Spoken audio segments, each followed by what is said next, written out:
Jahangirnagar campus থেকে আমাদের সাথে যুক্ত হচ্ছেন সহকর্মী জুনায়েদ আল হাবিব। জুনায়েদ, জাকসু নির্বাচনের ফলাফল আসতে আর কত সময় লাগতে পারে, কি তথ্য আছে জানাবেন বিস্তারিত।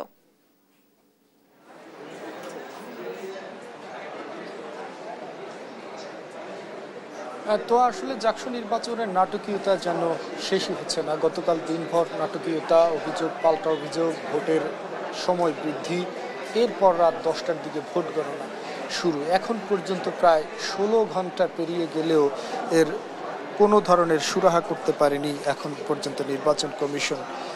এমনকি কখন নাগাদ আসলে এই ফলাফল ঘোষণা করা হতে পারে সে বিষয়ে স্পষ্ট কোনো বার্তা কিন্তু দেয়নি নির্বাচন কমিশন। কিছুক্ষণ আগে অর্থাৎ দুপুর 1টার দিকে নির্বাচন কমিশনের একজন সদস্য তিনি ঘোষণা করেছিলেন যে এখনও 3টি হলের ভোট গণনা বাকি রয়েছে, অর্থাৎ হল সংসদের ভোট গণনা বাকি রয়েছে। যে হলগুলো হচ্ছে প্রীতিলতা, শহীদ তাজউদ্দিন হল।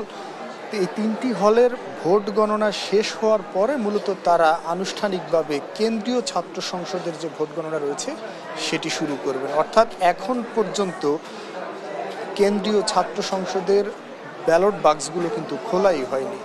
তো সেক্ষেত্রে আসলে বলা যায় যে দীর্ঘ একটি সময় কিন্তু এখনও লাগতে পারে মূলত চূড়ান্ত ফলাফল ঘোষণা করার ক্ষেত্রে। এরই মধ্যে আবার আপনারা জানেন যে একজন নির্বাচনী কর্মকর্তা তিনি মৃত্যুবরণ করেছেন। তার মৃত্যুর পর কিছুটা আমরা দেখেছি যে ভোট গণনায় স্থবিরতা নেমে এসেছে, শোকের ছায়া নেমে এসেছিল এখানকার শিক্ষক শিক্ষার্থী সহ নির্বাচন পরিচালনার সাথে যারা জড়িত রয়েছেন প্রত্যেকের মাঝেই।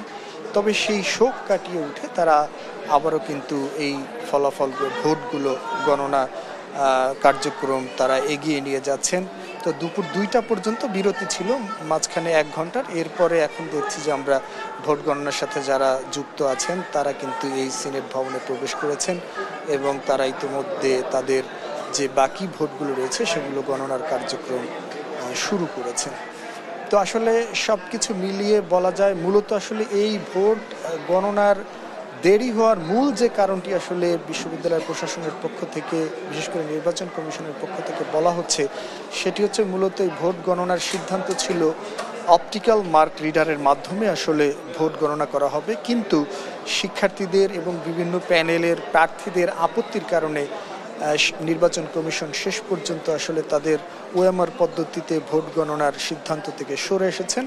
এখন তারা আসলে অ্যানালগ পদ্ধতি, অর্থাৎ প্রত্যেকটি ভোট এক একজন কর্মকর্তা বা এক একজন শিক্ষক তিনি আলাদা আলাদা করে গুনছেন এবং আসলে সেক্ষেত্রে তারা বলছেন যে নির্বাচনের স্বচ্ছতা জবাবদিহিতা নিশ্চিত করার জন্য এবং শিক্ষার্থীদের আসলে দাবির প্রেক্ষিতে মূলত তারা এই সিদ্ধান্ত নিয়েছেন এবং তারা আশা করছেন একটু সময় লাগলেও জাকসু নির্বাচন আসলে বিশ্ববিদ্যালয়ের যে ছাত্র সংসদের নির্বাচনগুলো হচ্ছে তার মধ্যে একটি অনন্য উদাহরণ হয়ে থাকবে স্বচ্ছতার দিক থেকে।